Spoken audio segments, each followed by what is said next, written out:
एक छोटी सी गलती, एक भयंकर श्राप, और देवताओं की सारी शक्ति छिन गई। कैसे एक माला के अपमान से क्रोधित हुए ऋषि दुर्वासा, और कैसे देवता मजबूर हो गए अपने दुश्मन असुरों के साथ मिलकर समुद्र मंथन करने के लिए। चलिए जानते हैं इस अद्भुत कथा को। बहुत प्राचीन काल की बात है। स्वर्ग में देवता अपनी शक्ति के शिखर पर थे। उनके राजा थे इंद्र और उनका वाहन था ऐरावत हाथी। एक दिन ज्ञान में प्रसिद्ध ऋषि दुर्वासा इंद्र के पास आए। उन्होंने इंद्र को एक दिव्य पुष्पों की माला दी और कहा, ये माला देवलोक की शक्ति का प्रतीक है। इंद्र ने माला अपने हाथी ऐरावत के गले में डाल दी। कुछ समय बाद ऐरावत ने माला गिरा दी और अपने पैरों से कुचल दी। माला का अपमान देख के ऋषि दुर्वासा को भयंकर क्रोध आया और उन्होंने इंद्र को श्राप दिया। इंद्र, तुम्हारा घमंड तुम्हारी शक्ति का नाश करेगा।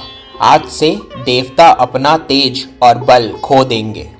श्राप के बाद सब बदल गया। देवता कमजोर हो गए।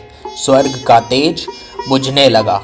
इस मौके का फायदा उठाकर असुरों के राजा बलि और उसके सेनापति ने देवलोक पर आक्रमण कर दिया। देवता हार गए और स्वर्ग छोड़ के भाग गए। तब सभी देवता भगवान विष्णु के पास गए।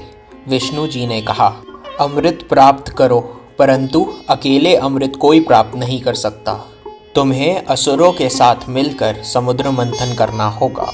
देवता हैरान हो गए और बोले, असुर हमारे शत्रु हैं। तब विष्णु जी बोले, ज़रूरत में शत्रु भी साथी बनते हैं। फिर समुद्र मंथन के लिए मंदराचल पर्वत को मथनी बनाया गया और वासुकी नाग को रस्सी। एक तरफ देवता, दूसरी तरफ असुर और बीच में विशाल क्षीर सागर। मंथन शुरू हुआ पर पर्वत डूबने लगा। तब विष्णु जी ने कुर्मा अवतार लेकर पर्वत को अपनी पीठ पर संभाल लिया और तब शुरू हुआ सबसे बड़ा मंथन। पर मंथन से सबसे पहले जो निकला वो अमृत नहीं बल्कि मृत्यु का रूप था।